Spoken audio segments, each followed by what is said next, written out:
Je suis ravi d'être ici avec vous et c'est vrai que j'ai vraiment envie qu'on passe une soirée comme si on n'était que deux ou trois. Donc on va essayer, vous êtes si peu nombreux qu'on va pouvoir vraiment échanger et être le plus proche possible.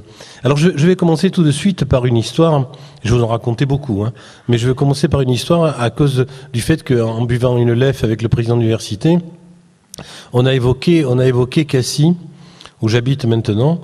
Et justement, voilà une histoire qui m'est arrivée très récemment et où Cassis, cette ville du bord de la Méditerranée, participe. Quand j'étais en poste à Paris, je vois un garçon de 17 ans, terriblement anxieux, mangé par l'acné, avec des parents terriblement sympathiques, des parents enseignants, et lui terriblement en dedans, quoi. Et au début, si vous voulez, dans les deux premières rencontres, j'ai pas beaucoup envie de le suivre. Je pense il va présenter une évolution morbide, il va mal évoluer. C'est un gosse remarquablement intelligent, mais qui s'aborde sa scolarité. Il est en terminale ES. Il ne travaille plus, il ne rend plus ses devoirs, il n'apprend plus rien, il ne fait plus d'anglais. Il refuse de lire le moindre livre de philo. Il était premier prix du conservatoire de violon et il fait plus de violon. Et donc il est en train d'être agressif avec son frère cadet, agressif aussi avec sa mère, qui l'a bousculé, qui l'a fait tomber. L'autre jour pour n'importe quoi. Simplement parce qu'il avait insulté son frère. Ils habitent un petit pavillon. Il est au 2e étage.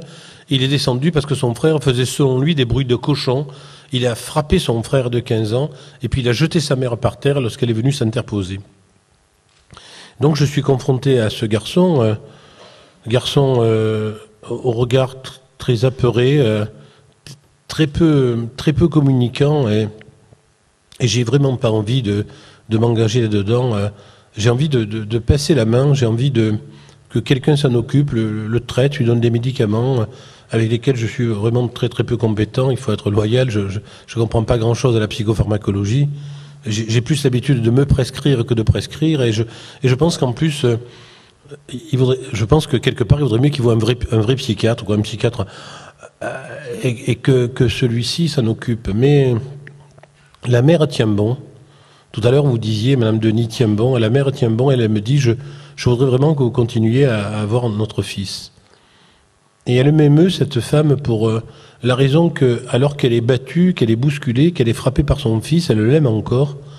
Elle n'est pas outrée par le comportement violent qu'il a eu. En quelque sorte, c'est une maman, et on sait bien que les mamans, c'est vraiment fondamental dans la vérité affective que les mères nous apportent. C'est-à-dire qu'on est toujours sûr de sa mère et on essaye toujours de lutter, de dépasser le père. On est bien dans la problématique oedipienne classique.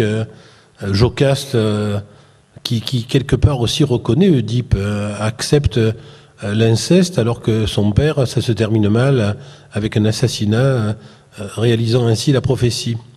Mais cette femme donc est dans cette position. Le père aussi est sympathique. Il est un peu plus dans un rôle d'autorité en essayant de maintenir ce qu'il ne peut pas maintenir. D'ailleurs, le déchaînement pulsionnel de ce jeune garçon qui s'aborde tout.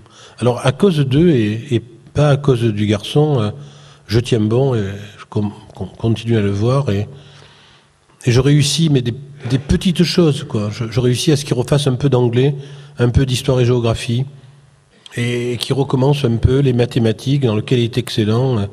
Mais les résultats réapparaissent et les parents sont ravis et moi, je continue à être très circonspect sur l'évolution psychique et donc sociale de ce jeune homme.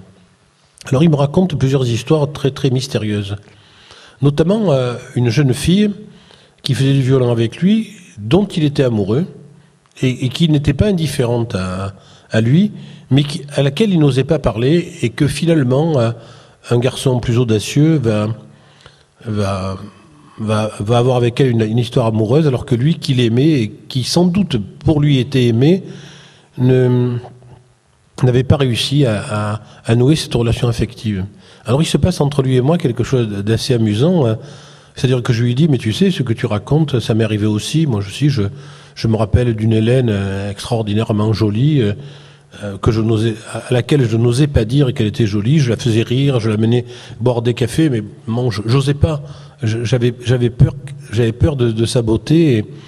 Et finalement, un ami plus audacieux, lors d'une soirée, non seulement l'avait séduite, mais il était allé plus loin que tout au niveau des relations amoureuses. Et il nous avait même décrit les relations amoureuses avec cette fille. Et j'en avais été marqué et blessé. Et c'est quelque chose, tu vois, que je n'ai pas oublié.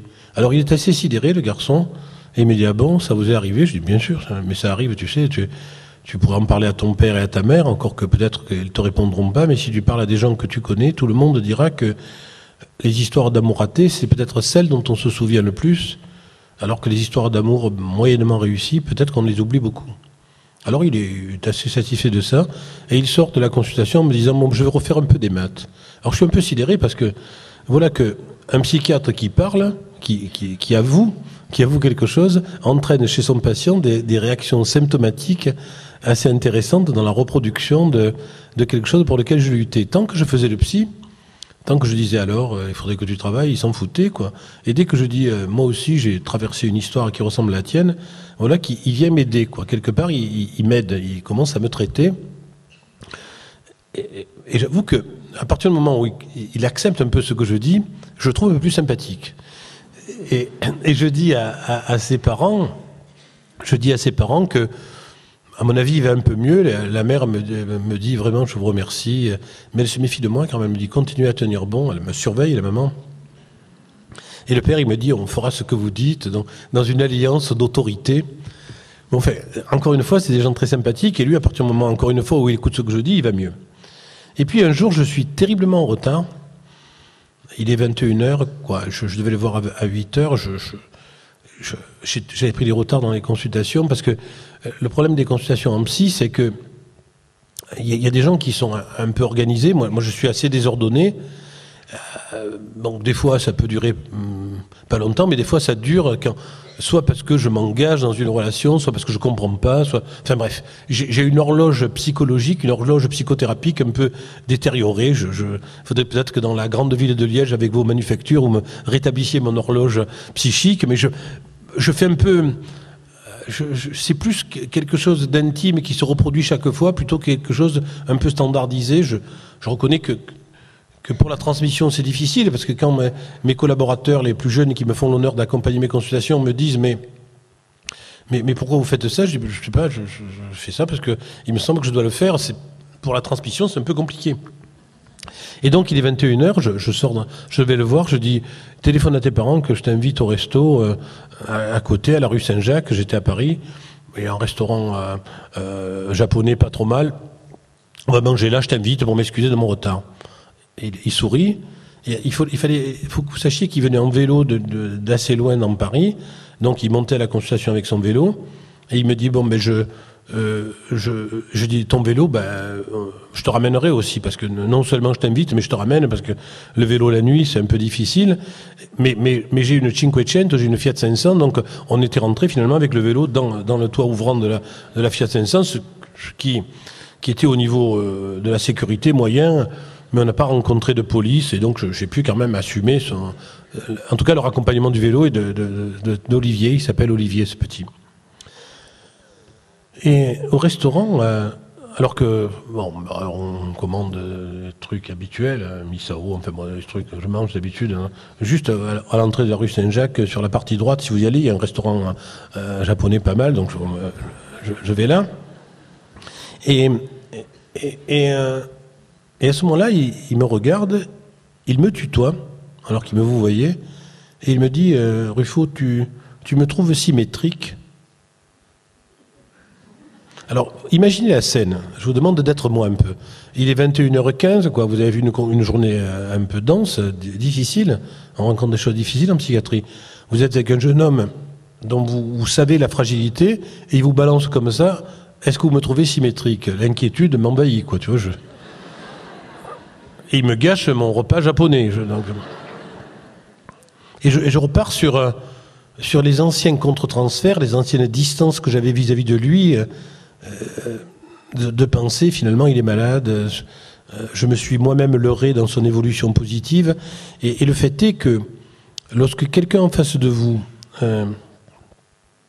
a des sentiments de doute sur votre évolution, sans doute ça accroît votre anxiété. C'est-à-dire que le sujet qui reçoit de la part de l'examinateur un doute, quelque chose d'une tension, d'une notion peut-être même d'agressivité sur le plan nosographique, diagnostique et évolutif, accroît son malaise et justifie encore les sentiments négatifs de l'examinateur.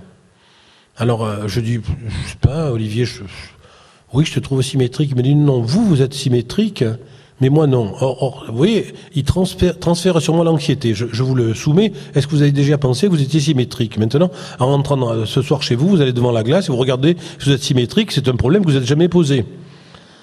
Sauf à l'adolescence, peut-être, où on regardait dans ces vieilles glaces des années 60 le profil. Vous savez, quand on ouvrait les deux trucs, on se regardait le profil. C'est un signe pathognomonique de l'adolescence.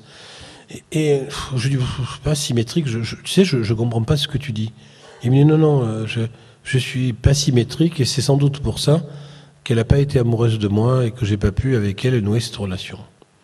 Bon, finalement, le repas se termine, moi étant un peu en deçà, mais à ce moment-là, je repense à ce que m'a enseigné un de mes maîtres. Parce que la notion que disait ma collègue tout à l'heure d'espace Arthur, c'est une astuce sur, bien sûr, Arthur Rimbaud, qui est venu mourir à Marseille et qui est la représentation sans doute de la poésie et du poète adolescent, alors que quand il est mort à Marseille, c'était un marchand de Djibouti. Il est mort d'un ostéosarcome entraîné sur une charrette dans les derniers kilomètres de son trajet. Et le certificat de décès de Marseille a été volé depuis longtemps. Si vous allez voir le certificat de décès, il n'y est plus. La page a été déchirée. Bon. Et en même temps, c'est aussi un clin d'œil à mon maître, à un de mes maîtres, Arthur Tatossian, grand phénoménologue, psychiatre, grand phénoménologue dont le travail phénoménologie des psychoses est encore enseigné dans toutes les facs de philo de France et du Japon. Tiens, c'est une actualité malheureuse, mais au Japon, ils sont encore très friand dans les universités de psychiatrie de l'œuvre de Tatossian. Et Tatossian, un jour, m'avait donné une vraie leçon de psychiatrie. Moi, j'étais jeune interne, et quand tu es jeune interne, tu veux montrer que tu es fort. Que sur le plan du diagnostic, tu vas vite, tu fais des diagnostics, tac, tu dis c'est ça, tu te rassures par l'apparence, rapidité du diagnostic de ce que tes maîtres doivent surveiller de toi. Donc moi, j'échappais pas à la règle, hein, j'essayais toujours de... Et un jour, comme ça, je me rappelle, je vois un gosse de 17 ans, alors que je devais en avoir 20, et sans même me rendre compte de la proximité, mais en même temps de la distance entre ce patient et moi, et je dis à Tatossian, je pense que c'est une schizophrénie débutante, etc. Tatossian, alors, me fait venir dans son bureau, et me dit, Marcel, je voudrais que tu m'examines comme si j'étais un schizophrène. Alors le chef de service te dit, examine-moi comme si j'étais un schizophrène. Ça aussi, c'est un moment douloureux pour un jeune psychiatre. Alors je lui dis, est-ce que vous avez parfois l'impression que vous disiez s'arrête? Il me dit, ah oui, oui. Et là, je vois que vous souriez. Vous souriez pourquoi? Parce que j'ai dit quelque chose de drôle? Non, sourire, je ne sais pas que je souris, monsieur. Et en même temps, est-ce que vous avez parfois dans la tête des idées qui s'enfuient, qui deviennent des idées qui vous surprennent et qui prennent le pas sur vous? Et il me dit, ah, exactement, oh, écoute-moi, je me sens de plus en plus schizophrène. C'est-à-dire qu'il me montre que l'interrogatoire est une violence et que le diagnostic est une violence. Et donc, grâce à cet enseignement, je calme un peu mon ire, mon agressivité sur ce gosse, et effectivement, je le ramène chez lui. Et la surprise, parce qu'en psy, quand même, c'est pas une science vraiment très exacte, quoi. À partir du moment où il me dit qu'il me trouvait symétrique et lui non symétrique, il s'améliore vraiment. C'est-à-dire que, alors qu'il me dit sa pathologie, pratiquement, il s'améliore vraiment et il recommence à travailler, etc. Il va réussir son bac bien. Il aurait pu réussir mieux s'il était moins fada, mais il réussit bien son bac avec des notes très convenables. Enfin, il passe le bac, ce qui déjà était incroyable pour les parents. Moi, je croyais mission accomplie, mais il rentre en prépa et il veut continuer à venir me voir, lui. Et donc, je continue comme ça à le voir, sans trop savoir ce que je fais, mais en acceptant comme ça qu'il me rencontre, qu'il me dise ses doutes sur sa prépa, etc. Donc, il fait une prépa en 2 ans. Il se trouve que la 2e année de prépa, moi, je repars à Marseille pour une mission assez passionnante dont je vous parlerai dans la soirée de mise en place d'une unité assez fondamentale pour moi, dont la question est toujours qu'est-ce que l'hôpital, quoi. C'est pas d'avoir un service, c'est de dire qu'est-ce que l'hôpital. Toujours la question de qu'est-ce que c'est, qu'est-ce qu'on doit y faire, qu'est-ce qu'on doit proposer, comment les patients s'emparent, les familles de l'hôpital par rapport à nous. Enfin, toute une problématique a été la mienne toute ma carrière. Et là, j'ai la surprise qu'Olivier continue sa 2e année de prépa à Marseille. Il dit ah non, moi alors bon, je continue à le voir à Marseille puisqu'il me suit. Et finalement, il intègre une grande école, un concours prestigieux. Il intègre l'école des mines, qui est une superbe école d'ingénieurs en France. Les parents m'envoient les photographies où il est en uniforme. Alors je regarde s'il est symétrique quoi, sur sa photo. Mais il a la casquette un peu de traviole, donc j'ai envie de lui dire quand je vois la photo, mais que ta casquette droite pourrait être symétrique, mais je ne le dis pas. Il me dit c'est dommage que vous ne soyez pas venu à la remise du diplôme, etc. Mais finalement, je m'aperçois alors que, de manière assez étonnante, je suis devenu quelqu'un de la famille, quoi. Puisqu'on me dit de venir au diplôme du petit, du succès du petit, je croyais que j'étais le petit, mais non, j'étais devenu quelqu'un de la famille. Donc il habitait chez sa tante à Marseille, elle me dit, moi j'irai, est-ce qu'on prend le même train pour la remettre du diplôme? Je dis non, je suis très très mal à l'aise dans le fait que c'est leur succès, c'est le succès de leur neveu et de leur fils, et moi je suis jamais que le psy, et j'ai pas à participer à la fiesta.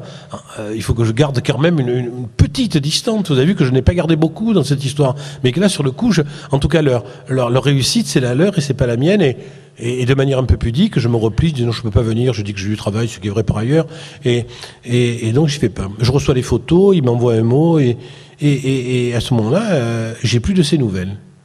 Donc et il y a aussi, il faut que vous sachiez, le hasard des destinées, c'est que il y a dans sa promo un autre enfant que je connaissais, mais alors de manière plus civile, quoi, que je trouvais extrêmement étrange et qui avait aussi réussi ce concours. Alors je commence à être perturbé en disant est-ce que tous les étranges réussissent les mines? En fait, il y a toujours des possibilités mais enfin, si vous voulez, c'est une accumulation, une sorte d'analogie un peu imbécile du psychiatre un peu étrange que je suis.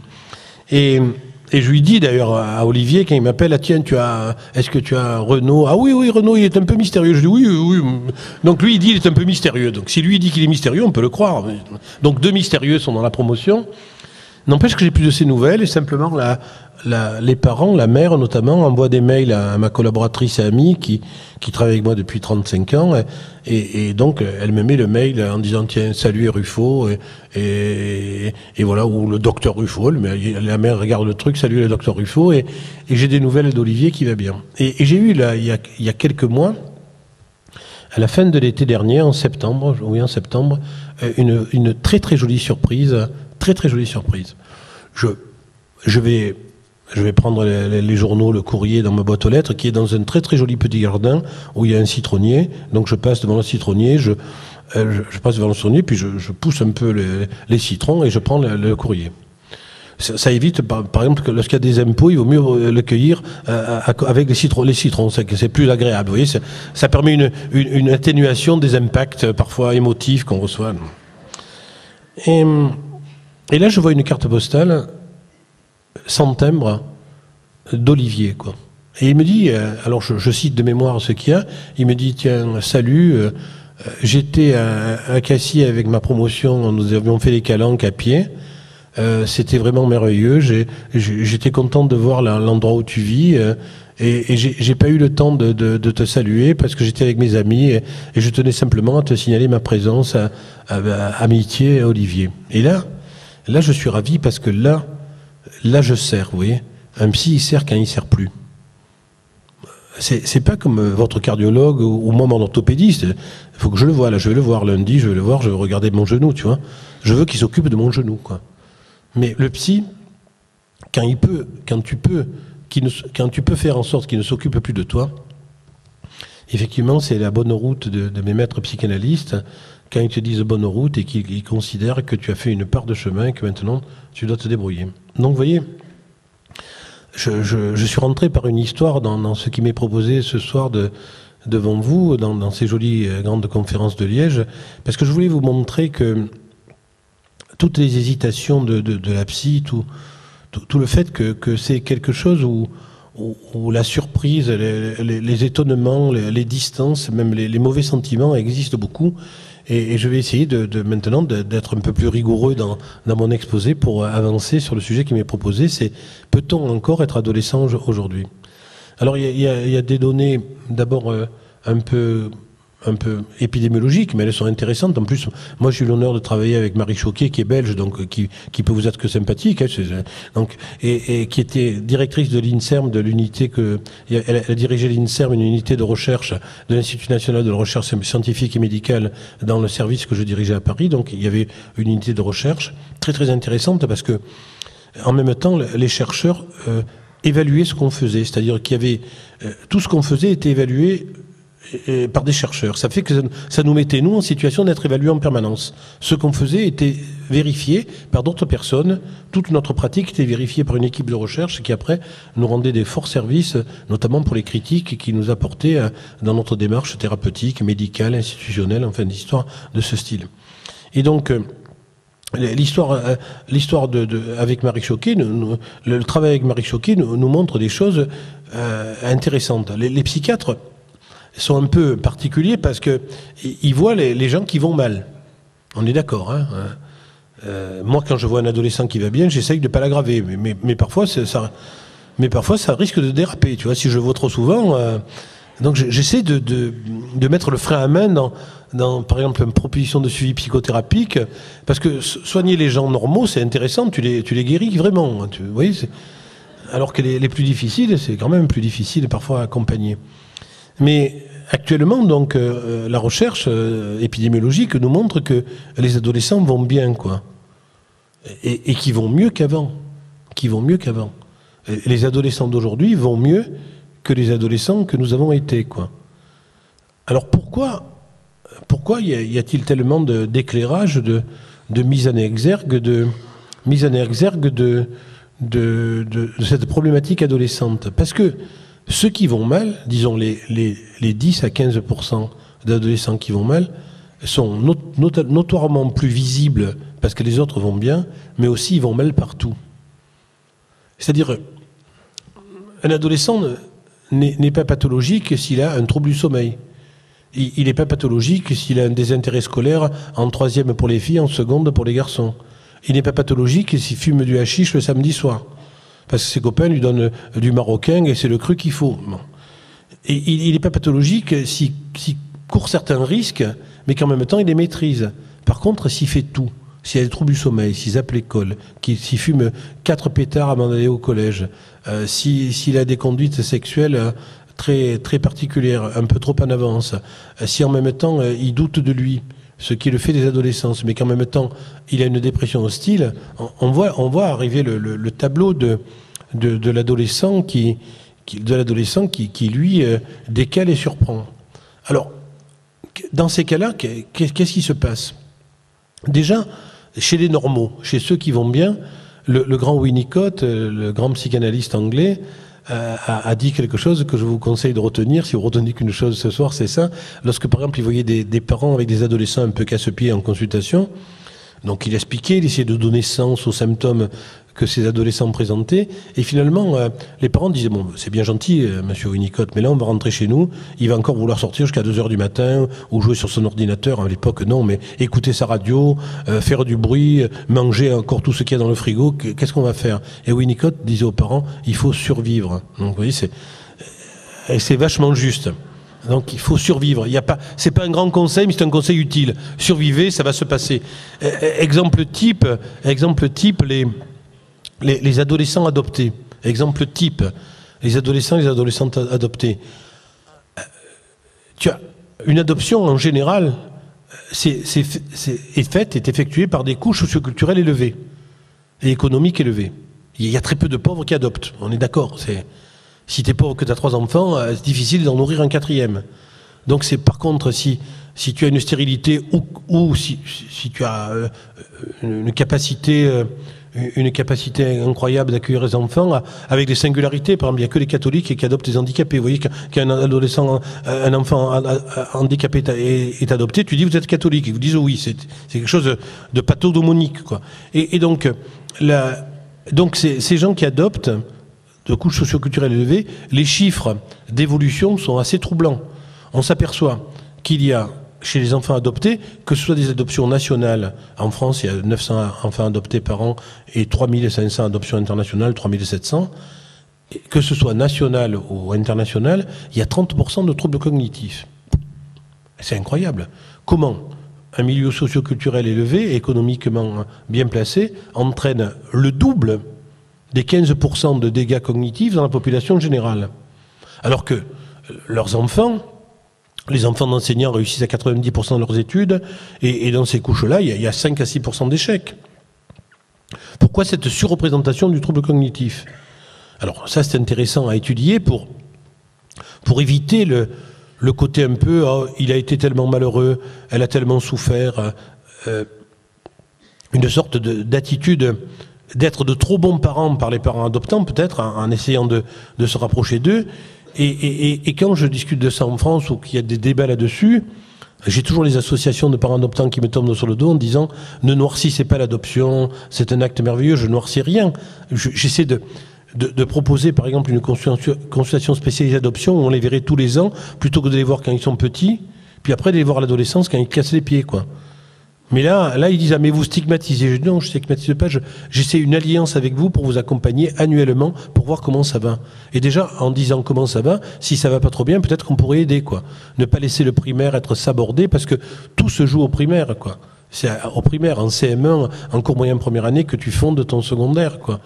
Quand tu es libre des données analytiques que t'ont donné les enseignants et que tu as créé par les rédacs, par ton engagement personnel, par tes goûts scientifiques ou littéraires ou économiques qui vont faire que tu ouvres ta carrière. Et moi, je serais intéressé de voir tous ces gosses qui ont bénéficié d'une adoption en CM1 pour les aider, faire des processus psychopédagogiques ou des analyses d'attitude pour qu'on puisse les aider plus tôt. Et il me rétorque les parents adolescents, les associations, mais à 30 ans, Ruffo, tout va bien, d'accord. Donc de 12 à 30, il est persécute, et à 30 ans, ça va mieux. Et plus intéressant encore, ils me disent que ça va mieux quand la gamine ou le garçon ou la fille adoptée est à son tour parent. Quand devenus grands-parents, ils ont retrouvé une filiation, quoi. Quand le petit garçon ou la petite fille, quand transformé en grands-parents, les choses s'atténuent et la part du biologique disparaît puisque le biologique réapparaît, quoi. Puisque cet enfant est issu de leur enfant, qui a du biologique et que l'affectif se métisse avec le biologique qui a été le leur. Donc tout ça, je suis d'accord que c'est intéressant, mais dans l'histoire de la difficulté d'être adolescent, il y a aussi la difficulté de choses sur lesquelles on reviendra, c'est sur le roman familial, l'histoire même de l'adolescent. Pourquoi c'est difficile, je reste toujours dans les normaux, d'être adolescent? Pourquoi c'est compliqué d'être adolescent? Si vous faites un effort, mais très léger de mémoire, et que vous retournez dans votre propre adolescence, vous vous apercevrez que c'est le moment de votre vie où vous avez tous douté de vous. C'est-à-dire que, quand on est enfant, les parents disent tu es le plus gentil de tous les petits garçons, le plus agréable, le plus intelligent, toi tu es la plus belle, tu es une princesse. Bon, c'est plutôt agréable d'entendre des trucs comme ça. Les femmes d'ailleurs recommencent avec nous, en nous faisant croire qu'elles cherchent toujours le prince charmant, elles nous font croire que c'est nous, on le sait que c'est pas nous, mais elles font ça. Et c'est plutôt sympathique d'être en situation du prince charmant qu'elles ont fait rencontrer. Avec toujours des doutes, mais elles aussi elles doutent, mais elles le font croire. Elles ont un truc comme ça. Les filles sont assez singulières dans la poésie, elles restent dans un romantisme échevelé, et tant mieux pour nous. Et c'est vrai que les veufs ont perdu ça, surtout ce côté d'être le prince alors qu'ils ne le sont pas. Et quand un prince se retrouve veuf, c'est plus rien, quoi. Oui, alors qu'avant toute sa vie il a été un prince. Donc quand vous étiez adolescent et adolescente, vous aviez ce doute de vous-même, un doute qui s'organisait dans votre vécu de manière très particulière. C'est comment je peux me plaire pour leur plaire, quoi. Parce que l'adolescence, c'est un va-et-vient très très singulier. C'est un va-et-vient de je suis unique, mais je suis avec le groupe. Je suis seul, mais je suis corporatiste. Vous vous approchez de moi, je recule, vous vous éloignez, je m'approche, quoi. Et donc, c'est un moment où la perte de la pensée magique, de la pensée magique projetait aussi sur nos parents, quand on est adolescent. Les parents ne vieillissent pas jusqu'à l'entrée en 6e au collège.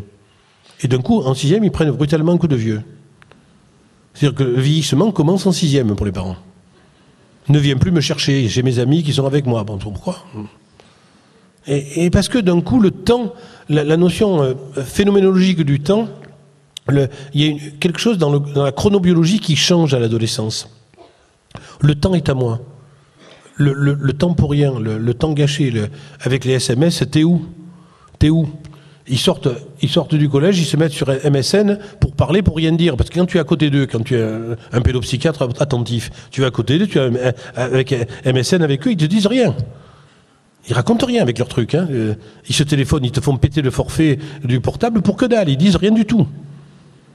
Tu as envie de dire, mais va le voir, retourne chez lui, continue à parler, mais ne dépasse pas comme ça de l'énergie pour rien, et surtout de mon crédit, que c'est moi qui paye. Et non, mais ils sont toujours dans il faut que je sois proche de toi, parce que comme ça, je me rassure. Et c'est le moment essentiel du meilleur ami ou de la meilleure amie qui est très fondamentale et fondatrice de notre parcours psychique.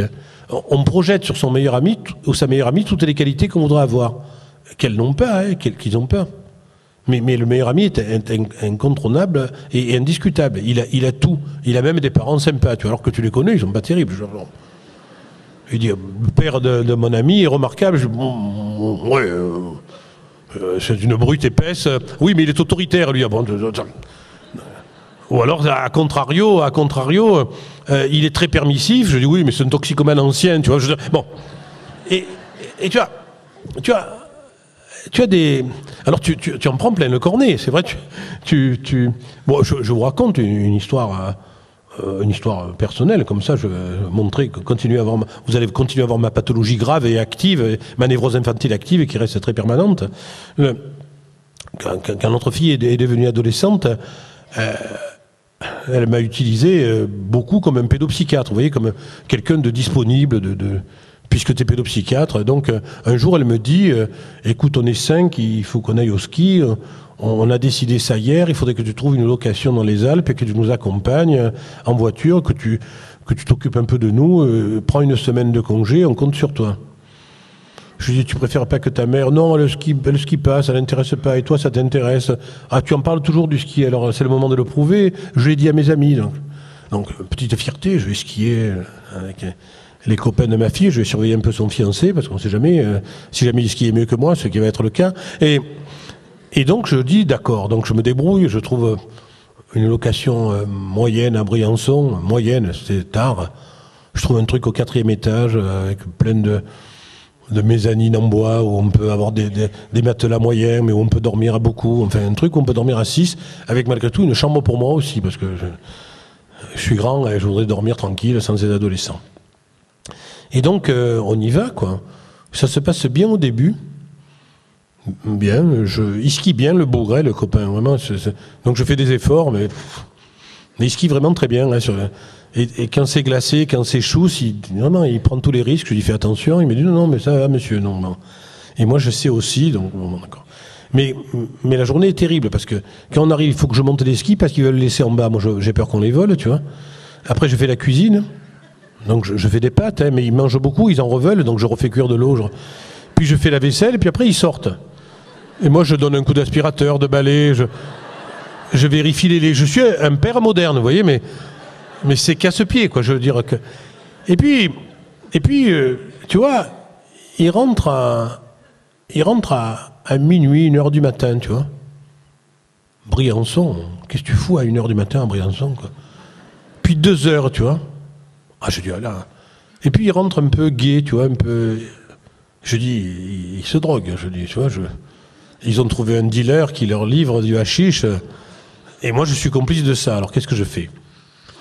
je fais vite ma cuisine, je skie pas ce jour-là, je prépare un repas assez sympa, tu vois. Je dis, tout est prêt, vous pouvez manger. Je descends chercher les skis, quand même, je les monte parce qu'ils avaient laissé en bas. Ma mission.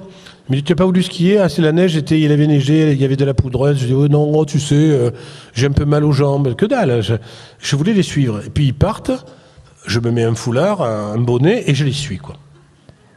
Et je les suis dans la nuit briançonnaise. Et il y a un bar ouvert, un seul. Et dans les Alpes, vous savez, il y a des bars avec c'est assez sympa, il y a des bars avec des séparations en bois et en vitre, un peu ciselées. Donc on peut se planquer, quoi.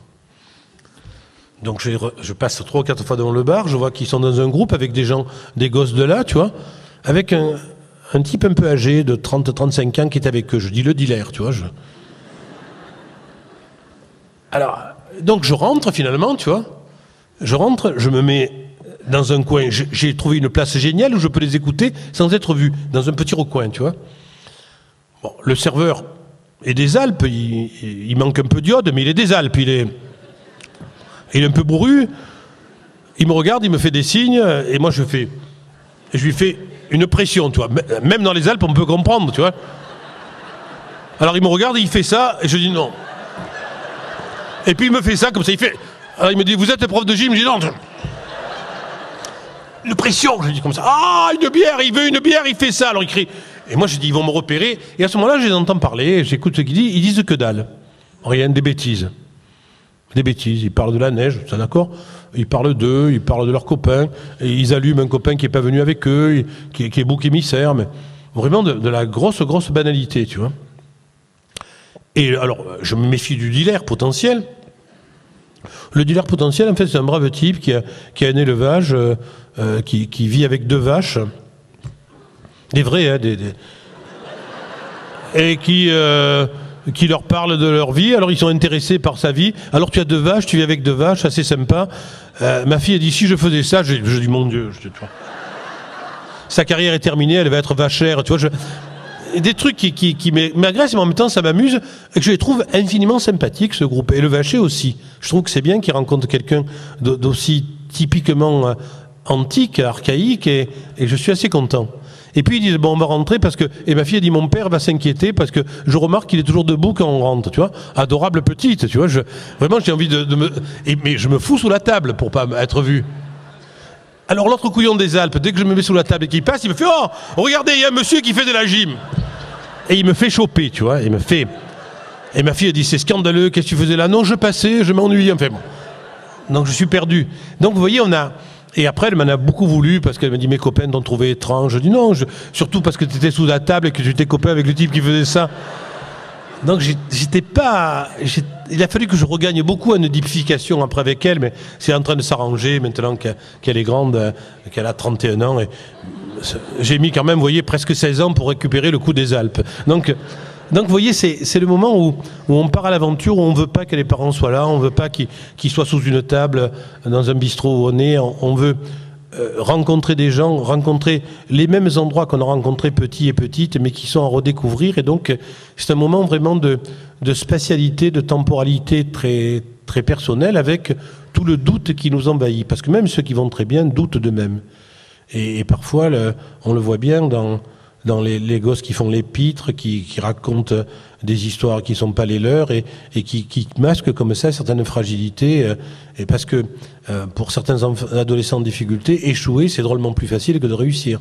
Et donc ça devient des spécialistes de l'échec, du sabordage et des difficultés cognitives, relationnelles, personnelles qu'ils rencontrent. Alors, si je me suis intéressé après dans ma carrière et dans la fin dans le dernier mise en place institutionnelle que je suis en train de faire à Marseille aux adolescents, c'est que, alors que, comme le rappelait ma collègue, j'étais vraiment très très passionné par le bébé à cause d'une origine pédiatrique initiale. J'avais fait pédiatrie et donc j'aimais bien les nouveau-nés, la néonatologie, les tout petits enfants, le développement, l'apparition du langage, tout ça me passionnait. C'est que j'ai rencontré dans ma carrière 2 adolescents à un moment de ma carrière, il y a longtemps, dans les années 75, 74, 75, 2 adolescents anorexiques, un garçon et une fille, et ils m'ont beaucoup troublé. Et j'ai été vraiment incompétent. Je savais pas les traiter. On m'avait confié cette tâche alors que j'étais pas à même de l'assumer, quoi. Et c'est vrai que ce garçon et cette fille qui ont mal terminé, qui ont terminé leur vie l'un et l'autre, ont beaucoup marqué ma trajectoire et sans aucun doute m'ont propulsé vers aller vers une terra incognita, une difficulté très particulière d'une sorte d'oubli et d'abandon des adolescents lorsqu'ils sont en situation difficile. Parce que, si vous voulez, les choses sont bien en place pour l'enfant, le développement de l'enfant, le petit enfant. Et c'est vrai que la pédopsychiatrie est une discipline absolument géniale, quoi, avec l'idée que le pédopsychiatre n'est pas prédictif. Le pédopsychiatre n'a pas à s'intéresser forcément à l'évolution. Il est sur un instant d'une récupération, d'une peur, d'une phobie, d'un symptôme, et puis après les choses peuvent évoluer, et évoluer en dehors même de ce qu'il pensait. Le psychiatre adulte, lui, est un peu plus nosographique, classificateur, avec des médicaments, des thérapies, des propositions, mise sous tutelle, hospitalisation, soins à domicile, neuroleptique retard, que sais-je. Ça ressemble un peu plus à une spécialité de maladie chronique. La période d'adolescence, le psychiatre d'adolescent, quelque part, il joue gros avec l'adolescent qu'on lui confie, parce que c'est vrai que la pédopsychiatrie est une période des chances. Il y a toujours une chance. C'est vrai aussi que l'adolescence est une deuxième chance. Mais si on la joue mal, si on rate cette construction, je pense qu'on risque d'en garder des séquelles toute sa vie, quoi. Des difficultés à l'adolescence vont être assez marquantes dans l'estime de soi, dans la confiance en soi, dans sa personnification, et je crois que c'est tout l'intérêt de cette discipline.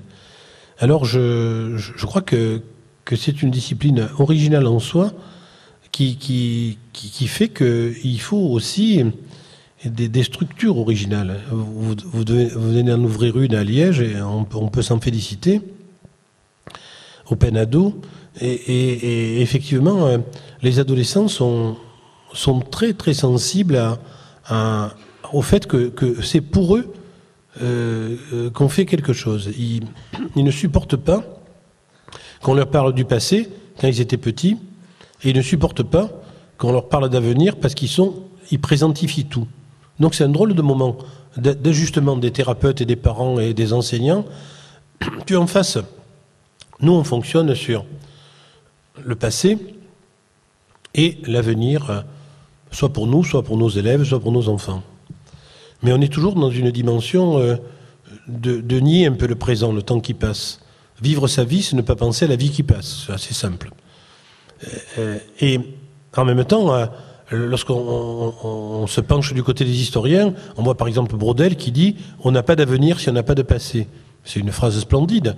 On y adhère. On a vraiment envie de ça. Mais je ne suis pas sûr que ce génie de l'histoire de la Méditerranée, ce grand historien, soit bien adapté à la pensée adolescente. L'adolescence, c'est ikatnunk, c'est ici et maintenant, c'est tout de suite. C'est le moment que je vis, la bière avec le vacher des Alpes, c'est un moment fondateur de ma vie.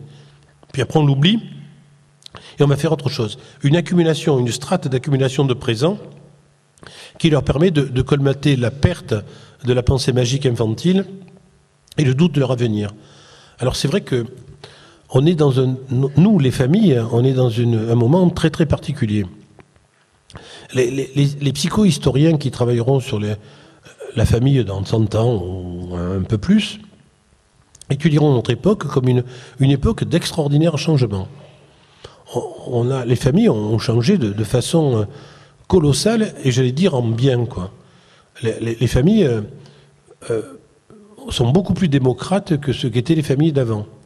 Elles ouvrent la discussion, parfois trop, mais elles ouvrent la discussion sans cesse. Elles cherchent à comprendre plutôt qu'éduquer. Éduquer, c'est facile, c'est fais ce que je te dis. Alors que qu'est-ce que tu veux faire, c'est drôlement plus démocratique et drôlement plus difficile. Et de là surgit tout le débat sur l'autorité, avec des histoires incroyables qui arrivent aux pauvres praticiens que je suis. Il y a quelques mois, ma collaboratrice est persécutée par une avocate de Marseille qui veut à tout prix me voir tout de suite. comme elle est avocate, elle plaide toujours pour elle, quoi. Donc, elle tyrannise mon secrétariat, quoi. Et mon secrétariat abaisse la garde, quoi. Elle dit, bon, écoutez, vous le verrez la semaine prochaine. Donc, elle dit, ça va, j'arrive. Alors, elle arrive très, très énervée avec sa gamine de 16 ans. La petite, visiblement, un peu de manière vétérinaire n'a rien, vous voyez, elle va bien, quoi. Et l'avocate, elle dit, lui, allez, dis-lui, à vous. Donc, avocate, bon. Ah non, là, plutôt procureur. Alors moi, je suis devant ce douillot un peu étrange, là, évidemment, je dis, où est le papa? Oh, écoutez, ne m'en parlez pas, c'est un avocat d'affaires, il n'est jamais là. Bon, donc l'avocat d'affaires n'est pas là, l'avocate plus question civile est là, avec sa petite fille qui est sympathique, petite fille bien élevée, gentillette, qui ressemble un peu à sa mère, pas très jolie, mais ça va, quoi, c'est quelque chose. Mais qui va s'en sortir, parce qu'elle a un joli regard et des yeux qui pétillent. Mais il faudra que son fiancé ne regarde pas trop sa mère, parce qu'elle évolue pas trop bien. Là. Et donc, elle me dit, allez, à vous. Alors je dis, bah, à vous quoi? Je dis, allez, dis-lui, on est venu pour ça. Alors la petite, gentiment, comme toujours les adolescents, dit, bah, dis-lui toi. Parce que quand tu demandes à un adolescent pourquoi il vient, il te dit, c'est mes parents, quoi. Jamais ils veulent venir, quoi. Alors bon, dans ces cas-là, il faut négocier. Alors je dis, bah, dites-moi, elle a fumé du hashish. Ah. Bon, je pense comme 86% ou 90% des adolescents marseillais. Alors je dis, bon, allez, dis-lui maintenant que je l'ai dit, tu vois. Alors, la jeune fille me dit, oui, j'ai tiré une goulée d'un pétard qui était à une soirée. Ah. Alors j'ai dit, c'était du marocain. Elle me dit, oui. Je dis, ah bon, d'accord. C'est le fournisseur habituel du quartier où tu habites, parce qu'on les connaît tous. Bon. Et alors elle me dit, je dis, qu'est-ce que tu as fait? Elle me dit, bah, rien, monsieur. J'ai fait ça, puis j'ai passé, puis après, j'ai dit, bah, ah bon. Moi, je dis, bah, écoutez, madame, c'est bien qu'elle vous l'ait dit, mais elle était un peu piégée à cette soirée. Qu'est-ce que vous voulez qu'elle fasse? Elle va des rétro-satanas, ou qu'elle fasse ça, comme qu'elle souffle même dedans et qu'elle le passe? Elle me dit, oui, mais c'est terrible ce que ça donne. Dites-lui que c'est terrible ce que ça donne le hashish chez les adolescents. Je dis, oui, c'est vrai, chez les adolescents vulnérables, ça ouvre des voies parfois très, très pathologiques à leurs troubles mentaux, mais c'est pas le hashish qui les rend malades, c'est que le hashish révèle leur maladie, quoi. Et je dis, alors, votre fille n'a pas l'air d'avoir de structure défaillante au niveau psychopathologique. Mais n'est-ce pas que vous êtes contre la libéralisation? Je suis contre la libéralisation parce que aucun adolescent ne se croit vulnérable, et les vulnérables vont aller largue à main nue dans les moyens de vulnérabilité de ces produits qui font rien aux adolescents normaux et qui fragilisent les adolescents fragiles. Et elle me dit, oui, vous savez, je lui ai montré la gravité parce que j'en ai fumé avec elle après. Je dis, et j'ai envoyé la mère en psychothérapie, vous voyez. Parce que tu peux pas faire ça. Je veux dire qu'il faut que les parents, honnêtement, soient adultes, quoi. Il faut qu'en face d'eux, les adolescents et des adultes, pas des adolescents permanents, quoi. Pas un jeunisme incroyable qui effracte le grand talent de notre évolution familiale, quoi. Ce jeunisme répétitif, quoi. Ces gens toujours jeunes, moi par exemple, sur les pistes de ski de Serre Chevalier, alors que je ne peux pas lutter contre un garçon de 15 ans, même avec les nouveaux paraboliques, tu vois, je ne peux pas. Et donc, l'idée, c'est ce jeunisme qui fait qu'ils ne trouvent plus leur place et qu'actuellement, ils ont parfois à traiter l'adolescence de leurs parents, quoi. On le voit beaucoup dans les recompositions familiales, tu vois. Où bon, les parents se recomposent. À Paris, un jeune couple qui se compose maintenant ce soir a 70% de chances de ne plus être ensemble au bout de 5 ans. Donc là, il est certain que aux grandes conférences liégeoises dans 30 ans, qu'un pédopsychiatre viendra parler, il dira, écoutez, voilà, je voulais vous parler d'un cas d'un gosse dont les parents ne se sont pas séparés, que j'ai dû suivre en psychothérapie parce qu'il était singulier. Un jour ou l'autre, on va les stigmatiser, tu vois. Tes parents ne sont pas séparés, mais qu'est-ce qu'ils ont? Bon. Donc il y a vraiment on a renversé la majorité vers quelque chose de plus banal, tant mieux pour éviter la stigmatisation des enfants séparés, mais dans l'intimité des séparations, c'est toujours difficile pour les enfants.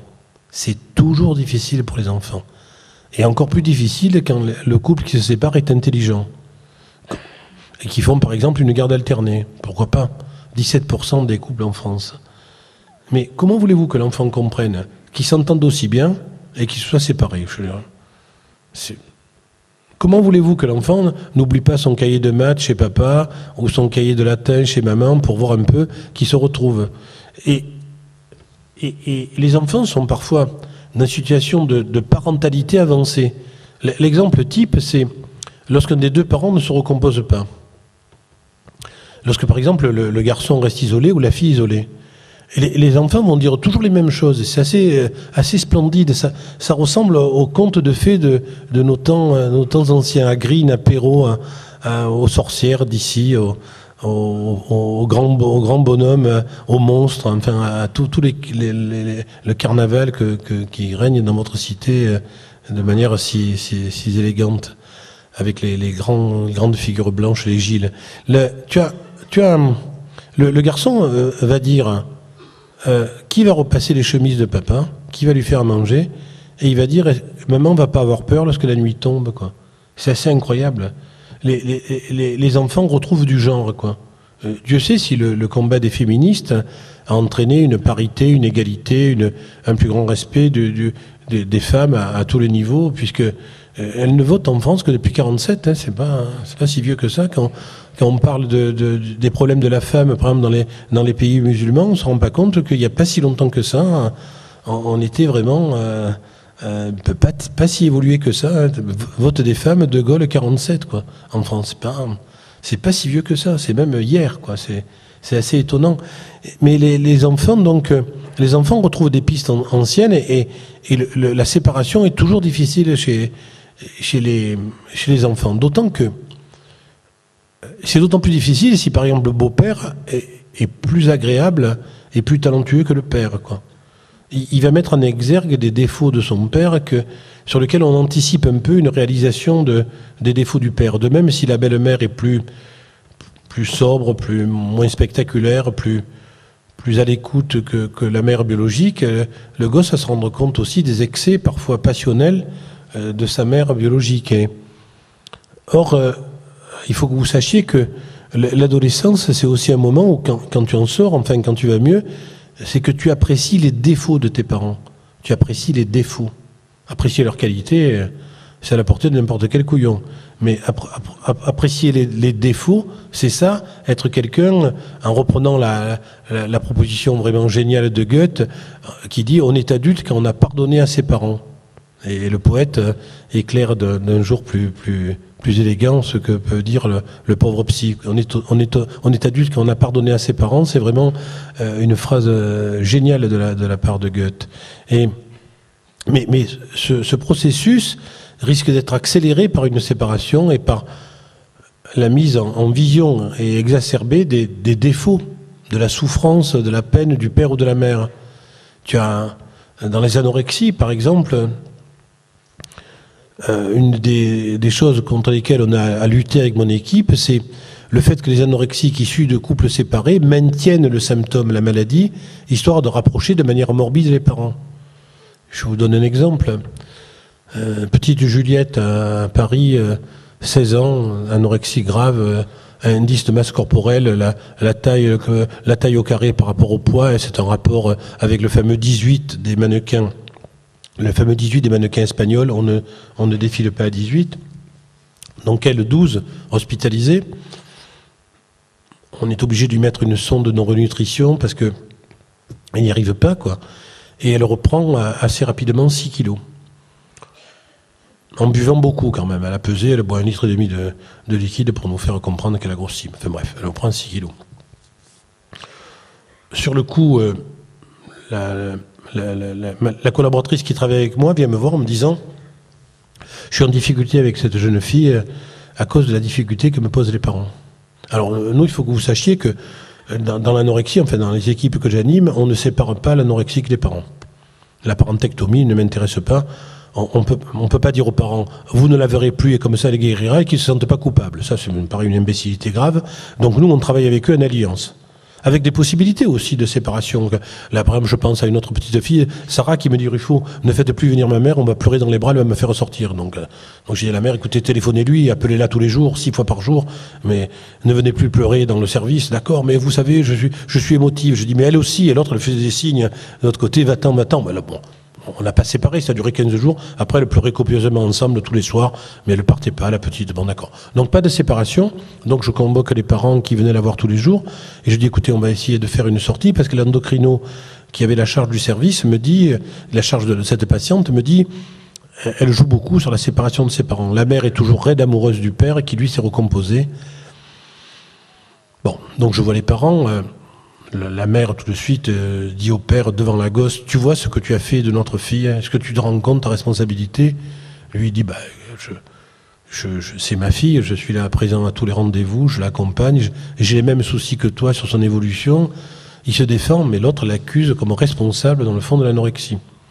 Alors moi, gentiment, je lui dis, vous savez, madame, c'est un peu plus compliqué que ça. Si c'était simplement un père qui était responsable, c'est vrai qu'il y a une part incestuelle des pères. Les jeunes filles ont peur du père, mais parce qu'elles ont peur aussi de la sexualité. Elles ont peur de devenir une femme, et c'est pas le père qui est en cause, c'est leur féminité. Enfin bon, donc, ces gens intelligents, on discute gentiment, puis finalement, cette jeune fille sort parce qu'on pensait que la maintenir, c'était maintenir le symptôme. Patatras. 3 semaines après, elle perd les 6 kilos qu'elle avait pris en 3 mois, tu vois. Donc elle revient. C'est moi qui suis d'astreinte, enfin, qui doit accueillir les retours. On avait fait un tour. Je les vois et je dis, bon, mais Juliette, il faut te réhospitaliser, ça va pas. Elle pleure, elle dit, non, je veux pas, laissez-moi essayer. Je dis, non, n'essayez pas, petite, on t'hospitalise. Et la mère me dit, oui, je suis d'accord, on va essayer de faire un effort aussi avec vous. Enfin, et le père, de manière assez géniale, me tape sur l'épaule en disant, allez, tenez bon, il me dit, tu vois. C'est le père qui me rassure. Donc Et donc ça veut dire que dans ces histoires-là, on doit toujours trouver des ressources et des forces qui existent chez les parents. On n'a pas à toucher la réserve d'espérance des parents. J'ai un de mes amis, là, ça date de 15 jours, dont la fille est très jeune, hein, on vient d'apprendre qu'elle a une pathologie cancéreuse incurable. Il n'y a pas de possibilité thérapeutique. Alors, je lui dis, je suis à ta disposition, j'envoie un SMS, toi, je me suis modernisé, je suis dispo quand tu veux. Il me dit, ben, viens manger à la maison parce que sa mère, ma femme va pas bien, etc. Donc j'arrive un peu en avance. Je suis avec la mère qui pleure, je dis rien, qu'est-ce que vous voulez que je dise? J'assiste à ses pleurs. Elle a 2 enfants, elle me parle des petits-enfants. Je dis, bah, moi, je suis aussi à votre disposition pour discuter avec les enfants, mais pour l'instant, ils ont essentiellement à vivre la maladie et le décès de leur mère. Je ne sais pas trop à quoi je peux être utile. Enfin bon, je suis avec eux, et puis il me dit, tiens, on va acheter du pain, parce qu'il avait invité 4 ou 5 personnes de la famille. Sa fille étant toujours à l'hôpital, une ville... en fait, c'était dans une région... C'était en Corse et la fille était toujours hospitalisée à Marseille. Et donc, on part et on roule et on achète du pain dans le village et puis il part dans l'autre sens. Moi, je dis rien. Les psychiatres, quand ça comprend rien, ça dit rien. Vous savez, ça, je vous donne une clé. Quand ils se taisent, ils comprennent que dalle. Tu vois, alors je dis rien. D'abord, je sais pas trop quoi dire. Puis c'est un 4x4. On va dans une colline, tu vois. On va assez loin. Il me montre un joli terrain. Il me dit, tiens, tu as vu, c'est un joli terrain ici. Tu n'étais jamais venu. Je dis, non, c'est vrai, je n'étais jamais venu là. C'est vraiment très beau. Et donc je suis un peu gêné parce qu'il me montre un bel endroit avec la citadelle au fond et en même temps on est là parce qu'on est tous les deux préoccupés, envahis psychiquement par le décès annoncé de sa fille.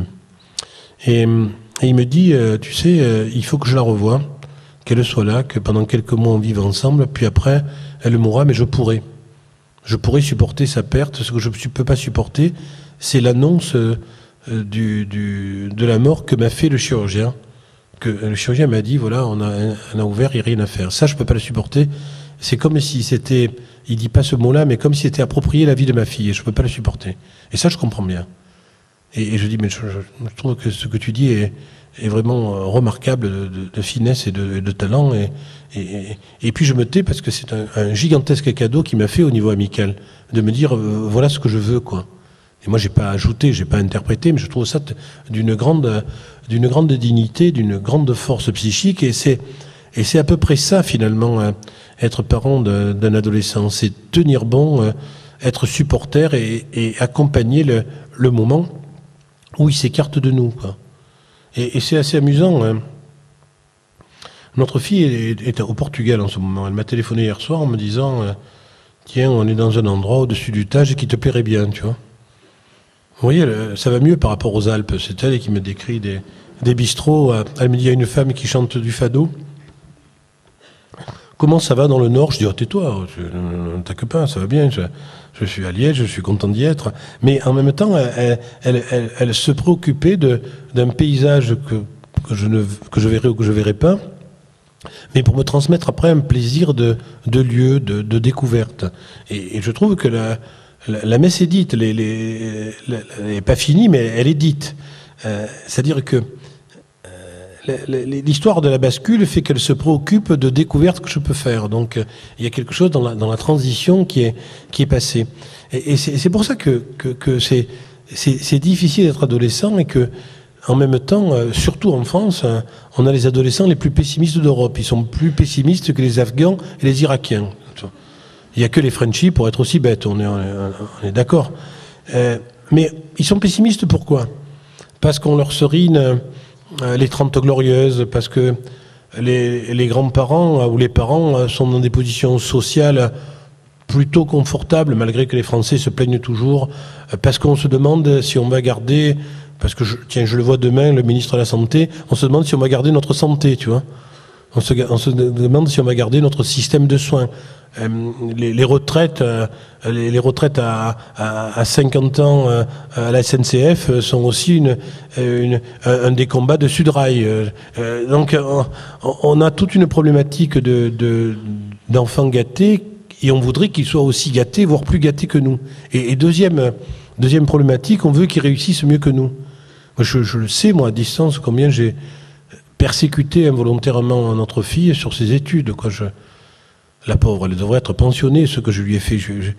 Mais involontairement, parce que je disais, oh, ça n'a pas d'importance, arrête-toi, c'est pas grave, tu fais des choses plus simples. Non, elle faisait toujours des choses les plus compliquées possibles, mais c'était aussi du fait que, quelque part, je le voulais, quoi, et que j'étais assez insupportable dans ma passion, qu'elle me dépasse, qu'elle ait des diplômes universitaires au plus haut niveau possible. Vous voyez, des histoires sur lesquelles quand je disais que j'admirais Aron, Foucault, Sartre, Camus aussi, bien qu'il ait échoué à Normal Sup, mais qu'il ait le prix Nobel de littérature, tu mets un enjeu un peu bêta avec une gamine qui par ailleurs a une volonté au travail et qui risque de tomber dans le piège des prépas, des concours d'excellence, etc. Donc c'est pas parce qu'elle a réussi que je peux pas reprocher certaines attitudes, quoi. Les trop bons élèves sont aussi des gens qui sont assez singuliers. Moi je sais quand dans sa grande école qu'elle a intégrée, je discutais avec ses camarades, je me rappelle d'un garçon qui me dit cette époquée est assez herméneutique. Je dis sortez pas du jardin, on va vous hospitaliser. Je dis parce que il parlait bizarrement, tu vois. C'était un peu singulier. Et là après, elle a fait une autre école. Elle a fait une école d'administration, l'école habituelle en France, l'école d'administration, et les économistes qui me parlent avec les à Paris, ils me fatiguent. J'ai l'impression de me faire un karyotype pour voir si j'ai pas une dislocation chromosomique, parce que j'y comprends rien, je fais semblant de comprendre. Ils sont un peu pénibles, tu vois, avec leurs chiffres. Mais enfin, bref, ils ont l'air heureux, hein, comme ça, je sais pas. Et donc, cette histoire de comment on peut les abandonner alors qu'on les a tant aimés, quoi. comment on peut lâcher quelque chose qui prolonge notre vie? Comment on peut faire en sorte de n'avoir pas de quotidien affectif avec l'enfant qui est un peu nous et dont on veut qu'il soit ce qu'on aurait voulu être, quoi. C'est toute la problématique des adolescents et aussi de leur nécessité qu'ils ont de nous abandonner, de se séparer pour grandir, mais en même temps de la culpabilité particulière qu'on effectue auprès d'eux. Je retourne dans l'île de Beauté, je retourne en Corse une seconde j'ai des amis à Bastia qui ont des parents qui ont 92 et 94 ans. C'est pas les parents de notre ancien ministre des Affaires étrangères, hein, qui investissent dans des SCI. C'est pas ça. Donc ils ont 90 ans et la grand-mère fait des lasagnes. Bon, pas terrible. Moi qui suis d'origine italienne, mes cousins en Ligurie les font mieux. Mais bon, elle fait des lasagnes tous les samedis soirs. Tout le monde mange manger les lasagnes chez les grands-parents et les parents. Les beaux-fils, les belles-filles, les petits-fils, les petites-filles, tout le monde est aux lasagnes, quoi. Le grand-père a une mandoline et il joue toujours le même air avec un de ses fils à la guitare qui joue toujours le même air. Bon.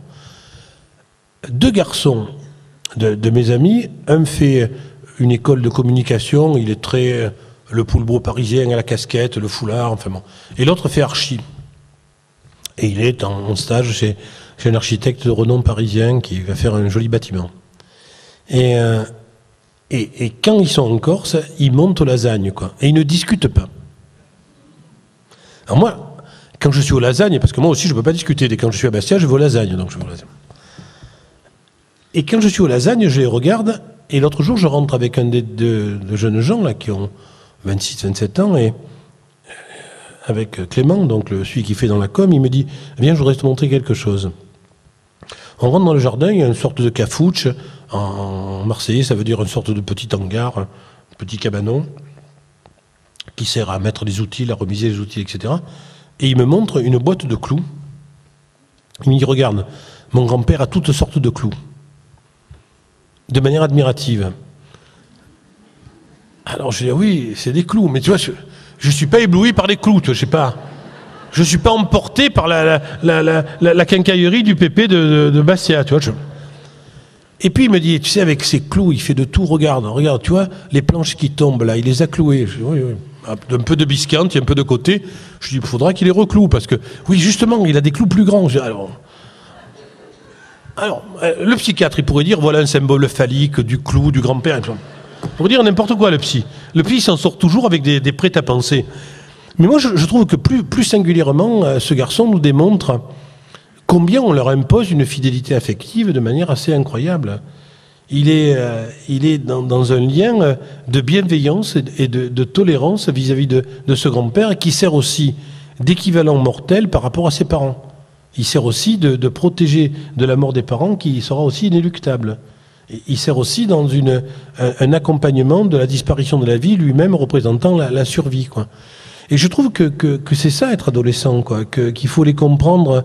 Et lorsqu'ils vont mal, vous vous rendez compte combien ce mandat intergénérationnel est difficile et combien il risque de ruer dans les brancards, de nous attaquer, d'exacerber certaines choses, de passer dans des conduites insensées, d'histoires qui sont incroyablement intéressantes. Je vais vous donner deux exemples qui me viennent à l'esprit pour mieux me faire comprendre. En 1975, un hôpital à Marseille ouvre, j'étais encore en poste à Marseille, je n'étais pas encore à Paris, et il y a une unité qui paraît moderne, c'est une unité mère-enfant. Maintenant, tu ne peux plus faire un hôpital sans faire un hôpital par enfant. Mais à l'époque, en 1975, il y avait une unité avec des chambres mère-enfant. 8 chambres. Et moi,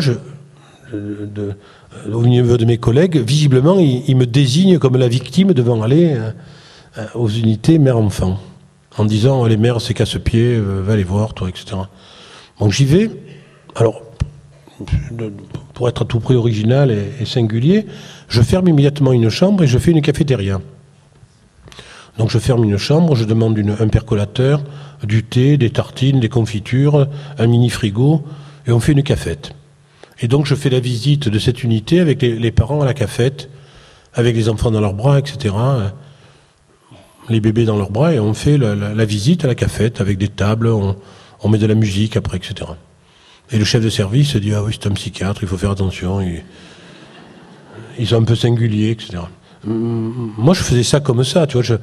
Alors, c'est incroyable, ce qu'à distance, donc, nous sommes, vous vous rendez compte, en 75, hein, en 75, comme vous dites. Donc, on est en 75. Et je savais pas ce que ça allait donner. Et il y a, par exemple, à cette époque, il y a un petit garçon qui s'appelle Lionel F., et qui a une épouvantable maladie, qui est une épilepsie incontrôlable.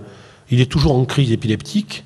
C'est le syndrome de Lennox, un syndrome de pointon de Land, enfin un truc épouvantable dont les causes sont encore inconnues, immunologiques, neurologiques, biologiques, je sais pas, qui est traité par corticoïdes, par synactène, mais ça arrête un peu les crises.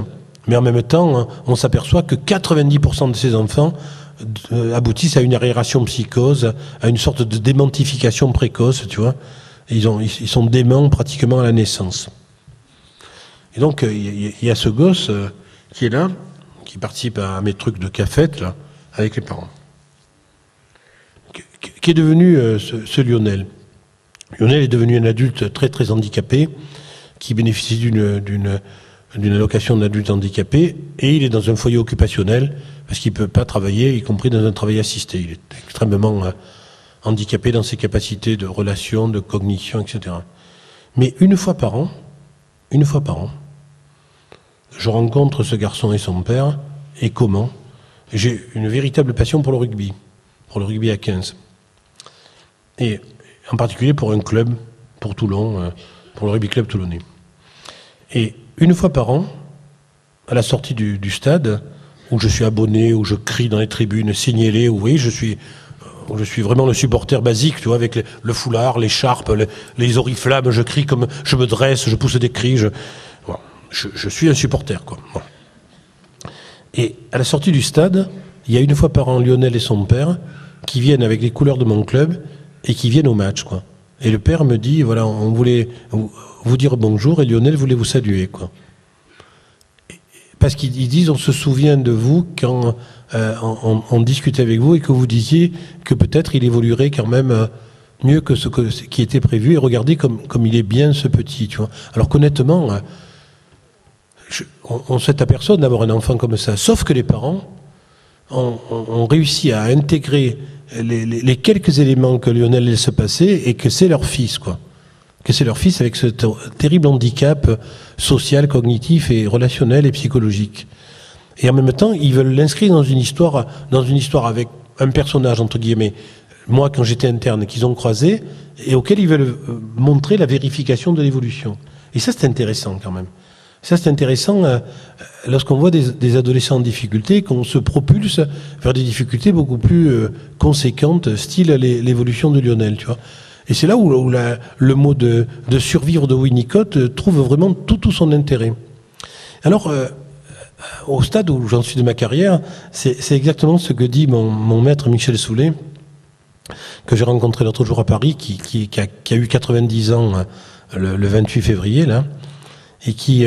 90, ouais, et la 90, c'est incroyable. Je vais lui dire que je vais dire en Belgique son âge, donc je vais le voir autant que je peux. Et il était ravi que, maintenant il est sur un fauteuil, il était ravi que je me sois fait mal au genou. Il disait, ah, ça c'est une belle identification. Revenez me voir avec des cannes anglaises, je serai encore plus content. Donc plus je m'aggrave, plus il est ravi celui-là. Et il me disait, donc il m'a fait lire un texte qu'il a écrit sur psychiatrie infantile, enfin une nouvelle publication sur Oedipe à Cologne. Il m'a dit, est-ce que vous avez lu Oedipe à Cologne? J'ai dit non monsieur, il faut le lire. Vous ne lisez pas, d'accord, je lis Oedipe à Cologne. Et puis on discutait d'une problématique que j'ai actuellement sur la mise en place d'une unité très très particulière dans l'hôpital que je dirige. Et il me dit cette phrase absolument géniale. Il me dit, Marcel, au stade où j'en suis de ma réflexion sur la pédopsychiatrie, vous entendez ça? 90 ans, au stade où je suis de ma réflexion en pédopsychiatrie, on salue l'artiste, quoi. Et donc moi, au stade où j'en suis de ma réflexion de la pédopsychiatrie, on va faire un énorme hôpital assez génial avec des soins culturels, toutes sortes de soins culturels, une radio avec décrochage sur les radios nationales pour les adolescents hospitalisés et une web radio pour les autres hôpitaux français. on va faire une unité de mode avec l'Institut de la mode pour qu'ils se sapent l'habit fait le moine à l'adolescence, hein, les marques, les histoires comme ça. On va avoir une grande bibliothèque circulaire avec aussi une bibliothèque informatisée. On a aussi une salle de sport avec le grand club de football de Marseille qui va venir s'entraîner une fois par mois avec nous, avec les joueurs de l'Olympique de Marseille qui viennent de se faire massacrer par Manchester il y a quelques jours. Mais ça fait rien. Ils viendront avec leur maillot et s'entraîner avec les anorexiques et ils verront que parfois elles font plus de sport que et donc dans tout ça, il y a aussi une cuisine, etc. Il y a un cinéma de quartier qu'on a implanté dans l'hôpital où les adolescents pourront inviter leurs copains, leurs copines pour faire des troisièmes mi-temps de cinéma et aussi de théâtre avec un acteur qui viendra jouer tout ça. Mais il y a une unité qui est encore plus singulière sur laquelle je vais me positionner pendant quelques temps pour essayer de tirer des réflexions qui sont utiles. C'est une unité qu'on appelle guérir de la guérison, pour laquelle on a eu 1 million d'euros de crédit par le ministère. Et je vais voir le ministre de la Santé demain pour essayer de lui en tirer quelques autres. Donc pourquoi 1 million d'euros pour des gens guéris? Ça paraît absolument singulier, ça. Et vous allez voir comme ça l'est pas. Le cancer est la 3e cause de mortalité de l'adolescence. C'est tellement insupportable qu'on peut même pas l'imaginer, quoi. Les adolescents sont faits pour nous survivre, pas pour mourir. Notre mort n'est possible que par les enfants qui nous suivent, quoi. On peut mourir tranquille quand nos enfants nous succèdent. Ça, c'est le premier point. Le deuxième point est encore plus singulier. Je vais vous faire une comparaison pour mieux me faire comprendre. Le chameau et le dromadaire. Le chameau, pour ceux qui ont fait des impasses en animaux, c'est 2 bosses. Le dromadaire, c'est une bosse. C'est ça, c'est 2 bosses le chameau, une bosse le dromadaire. Abscisse ordonnée. Première bosse du chameau, taux de guérison des enfants atteints de leucémie aiguë. 77,8%. Bravo la science. Quand j'étais interne, là, à cette époque-là, c'était 80% de mortalité. Donc les scientifiques ont permis une bascule incroyable d'une maladie mortelle à 8 sur 10, de la rendre vitale, vivante à 8 sur 10. Deuxième bosse du chameau, un peu plus basse, nous, 70% de survie. Mais parce que les éléments intercurrents, l'hypertension, le surpoids, je sais pas quoi, font que la mortalité, le taux d'infection, l'immunologie, on est moins résistant que les petits et sans doute on meurt un peu plus. Mais on est quand même la deuxième bosse du chameau. Quel est le creux de la bosse? Quel est le creux de la bosse? Taux de survie des adolescents qui ont une leucémie aiguë, 41,7%. Soit le double de la mortalité des enfants avec les mêmes leucoblastes et les mêmes protocoles thérapeutiques et les mêmes médicaments. En quelque sorte, ils meurent d'adolescence. Alors ce qu'on va faire, c'est qu'on devient centre ressources au niveau national. On reçoit tous les adolescents guéris. On hospitalise les guéris. Avec eux, on a, par exemple, pour ma part, 6 heures d'entretien, en 3 jours, 4 jours, etc. Je discute avec eux 6 heures. Je leur dis, raconte-moi ta maladie. Pendant que des neuropsychologues, des psychopathologues, des psychologues sociaux, des enseignants, des psychomotriciens, des gens de tous horizons essayent de faire un bilan. On va voir quels sont les facteurs qui ont permis à ces adolescents de guérir alors que d'autres sont morts. Pour essayer après de faire un protocole. Donc on part de l'aval pour remonter à l'amont et essayer après de fournir à toutes les équipes d'hématologie pédiatrique un protocole d'intervention pour examiner la vulnérabilité dont je parlais tout à l'heure. Car les vulnérables sont d'abord vulnérables avant d'être leucémiques et ne vont pas être compliants au traitement, ils vont faire n'importe quoi pour se suicider grâce à la leucémie, utilisant aussi la leucémie, ce qu'on rencontre déjà chez les adolescents diabétiques qui font n'importe quoi avec l'insuline. Et donc ce protocole servira après à ce que le sujet soit considéré comme un sujet et non pas comme une maladie. On passe de médecine du sujet à médecine d'organes, à médecine de cellules, vous voyez. Et je trouve que c'est une mission intéressante et assez passionnante, encore une fois, au stade où j'en suis de ma carrière, pour mettre quelque chose de palpable en psychologie médicale de notre apport de pédopsychiatrie. C'est-à-dire qu'effectivement, ce type de réflexion, il faut qu'on l'amène pour qu'après on s'en dépossède et qu'après les équipes d'hématologie aient tout à fait l'habitude de travailler avec des adolescents parce qu'il faut les traiter de manière singulière. Il faut des lieux à eux, un protocole à eux et une attitude directement spécialisée avec eux.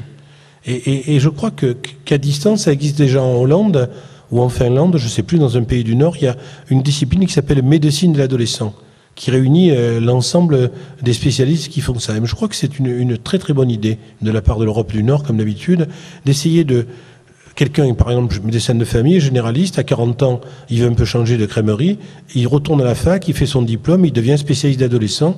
Et je trouve que là, il y a des possibilités d'un réseau ville-hôpital, extérieur, urbi et orbi, dedans, dehors, qui nous permettra sans doute de mieux traiter cette tranche d'âge, parce que j'espère que vous l'avez compris, les adolescents, c'est notre avenir, quoi. Et je terminerai par une pierre qu'on a trouvée à Babylone, qui est absolument étonnante et qui renvoie à l'actualité politique belge de ces 2 derniers jours. Il y a quelqu'un qui dirige la cité depuis longtemps, qui est assez spectaculaire et qui sait tout pour diriger la cité. À Babylone, je ne parle pas de la Belgique. Et il n'y avait pas la télé, donc à Babylone. Et sur la pierre, il écrit « Je sais diriger la cité ». Je l'ai prouvé, etc. Et de l'autre côté de la pierre, il y a les nouvelles générations qui disent « c'est notre tour de diriger la cité, on en a assez et on veut que notre tour arrive ». Et je trouve qu'on est toujours dans la même problématique de l'adolescence de Babylone à Anse aujourd'hui, quoi. On est dans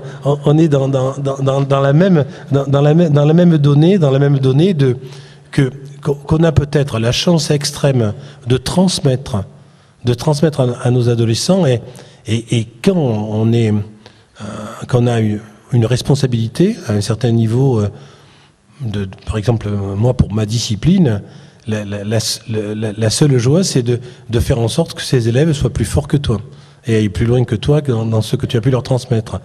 Et je vous affirme que de temps en temps à Marseille, dans les réunions de synthèse, je fais semblant de comprendre parce qu'ils vont drôlement vite et que je comprends rien, quoi. Donc ils respectent mes silences parce que ils ont compris que j'étais peut-être débordé. Mais c'est d'une grande fierté d'être débordé pour la psychiatrie du bébé, pour la psychiatrie cognitive, qui sont des champs que j'ai pas assez explorés dans ma carrière et que mes collaborateurs et amis explorent mieux que moi avec beaucoup plus de brio. Donc je voulais c'est un message optimiste que je veux transmettre sur l'adolescence, parce que très différent du discours habituel des Français, quoi, qui sont des Italiens tristes. Et ça, c'est Malraux qui l'a dit, c'est une évidence. Et pourquoi je dis ça? Parce que je retourne un peu à Spinoza dans le Nord, et Spinoza disait très, très justement quelque chose qui a beaucoup marqué, qui m'a beaucoup marqué dans le discours: le sage n'est pas triste. Pourquoi le psy le serait? Vous imaginez, dans les situations tristes qu'on voit, quelqu'un qui est triste en face de vous, tu es déprimé, l'autre il fait « ah oui, c'est terrible ». Il t'aggrave. Il faut que le psy ne soit pas triste, quoi. Il faut que le psy soit optimiste, parce qu'il doit savoir qu'il ne sait pas, il doit savoir que les évolutions le débordent, et qu'il est là simplement, on va retourner à Cassis, parce qu'avec le recteur on s'est promené à Cassis au début, il faut savoir que comme s'il escalade une petite falaise à Cassis, il arrive, il monte, puis après, tac, il y a un surplomb, et il dit, purée, comment je vais passer là? Il trouve pas d'appui, il cherche, il dit, je vais me casser la gueule, hein.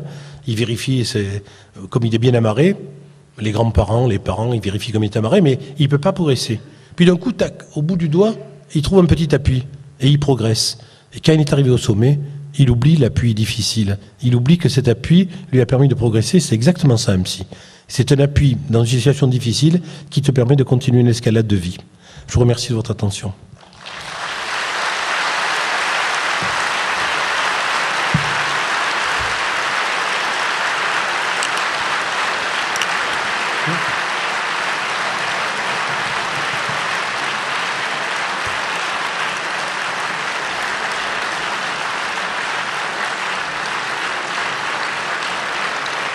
Merci beaucoup. Merci, mais c'est beaucoup, on dirait Marseille. On peut échanger peut-être, si vous êtes beaucoup, mais on imagine que vous soyez 10-12, comme je fais d'habitude lorsque j'anime un séminaire avec mes collègues psychiatres, et après ils posent des questions, une critique, il dit... alors on est bien d'accord que comme on est nombreux, vous dites « j'ai une amie qui a ça », vous dites pas que c'est vous, on est d'accord, je connais quelqu'un qui, comme ça on est tranquille, vous pouvez dire n'importe quoi sur vous, et vous le dites surtout pas en public. Alors qui c'est qui veut poser des questions? Je suis vraiment... J'aimerais qu'on échange un peu. On est un peu beaucoup, mais c'est peut-être jouable. C'est exceptionnel, mais on va autoriser peut-être 2-3 questions, grand maximum, si vous voulez bien vous exprimer. C'était bavard. Non, c'était parfait. 1h20, donc c'est parfait. J'ai pas regardé. On avait annoncé 1h15. Si vous voulez vous exprimer, peut-être 2-3 personnes maximum avec une question assez courte. Merci. C'est facile, on n'est pas nombreux. Le premier qui se lève pose sa question.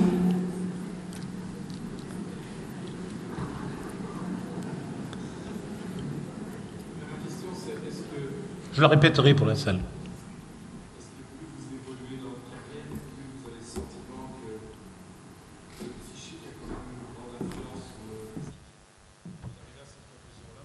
Alors, la question est... Il faut que je recommence 1h20, quoi. C'est une question de... Donc, la question, elle est intéressante comme tout. Il me dit, est-ce que vous pensez, dans l'évolution de votre carrière ou des cas que vous rencontrez, que le psychique a de plus en plus d'importance sur l'organique? Lorsque je citais Michel Soulet, il faut que je cite aussi Léo Kretzler et Michel Fin, qui ont écrit ce beau livre au PUF, qui est L'enfant et le corps, ou la psychosomatique du nourrisson. Ces 3 auteurs, dans les années 70, montrent que le bébé, avant de parler, il parle avec son corps. Donc il a des diarrhées, des vomissements, des régurgitations, méricismes, des cris d'épilepsie, de la fièvre. Et donc c'est assez passionnant de penser que le corps est le premier langage.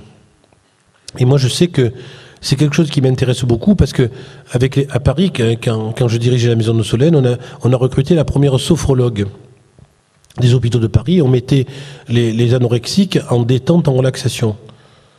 Et aussi, lorsqu'elles étaient sondées, on les faisait chanter comme le chant, comme morceau du corps, comme période du corps. Moi, je crois que vrai, il faut toujours tendre vers mens sana in corpore sano, mais je crois que le corps, il y a des gens qui sont par exemple doués d'asthme. La psychosomatique, c'est pas que le psychisme peut entraîner une maladie. C'est que des gens ont des vulnérabilités, qu'avec des difficultés psychologiques, une anxiété, ils vont exprimer le symptôme. C'est-à-dire que c'est la psychosomatique, on devrait dire somatopsychique, ça serait plus juste, quoi. Le corps est certainement l'expression de toutes nos pensées, quoi. Mais pour vous dire, la plus grande somatisation et la science nous montrera la suite. Vous savez, je vais prendre une grossesse au 8e mois. Je vais prendre une femme enceinte au 8e mois. On s'est aperçu, lorsque je travaillais avec les prématurés, qu'ils avaient plus de sommeil paradoxal que les enfants à terme. Alors, donc on a travaillé là-dessus, et donc l'enfant prématuré, qu'est-ce qu'il fait? Il fait ça. Donc il s'endort. Donc on le secoue, il finit par sourire, parce qu'il en a marre. Quand il s'endort, il a un signe neurologique de clignement des yeux et des paupières. Et comme chaque fois on dit, oh tu me souris, à la fin il n'est pas idiot, le bébé il finit par sourire, parce que tu le secoues chaque fois qu'il s'endort. Imaginez quand vous réveillez chaque fois que vous endormez, vous finirez par sourire pour être violent. Donc on a travaillé là-dessus, et les chercheurs, les scientifiques nous ont montré que effectivement au 8e mois, il y a une augmentation, une maturation cérébrale du sommeil paradoxal. Le rêve, qui est le sommeil paradoxal, c'est le support des rêves. Hein. Il y a sommeil profond, sommeil lent et sommeil paradoxal. Et donc, il y a un truc fabuleux que les chercheurs ont montré, que je vous livre comme ça de manière poétique et j'espère assez scientifique, c'est que la maman, au 8e mois, elle est en rêve synchrone avec son bébé. La mère, avec son corps, avec son psychisme, avec son sommeil, elle rêve en même temps. Quand tu fais un électroencéphalogramme de l'embryon, du bébé et de la mère, ils sont synchrones tous les deux en sommeil paradoxal. Elle rêve en même temps. C'est assez fabuleux de penser que le corps de la mère est non seulement le réceptacle organique qui lui permet d'être nourri, de grandir, de participer à l'embryogénèse, mais aussi sans doute aux émotions. Sans doute aussi aux émotions qu'elle perçoit avec toute l'hormonologie et la neurologie du sommeil, la neurobiologie du sommeil, mais aussi les émotions. Et on comprend mieux quand on entend ça, la difficulté pour certaines mères, lorsqu'elles ont eu un deuil, par exemple, de voir qu'un gosse se développe pas bien, elles le disent, mais j'ai perdu mon père pendant ma grossesse, est-ce que vous croyez est-ce que ma douleur a été, vous voyez? Parce qu'elles ont compris intensément, les mères, que leur corps, par leur corporéité avec le bébé, échange aussi avec le psychisme. Je crois que, honnêtement, le biologique représente 80%. Et l'environnement, le psychisme, 20%. Mais c'est avec 20% qu'on fait la différence, quoi.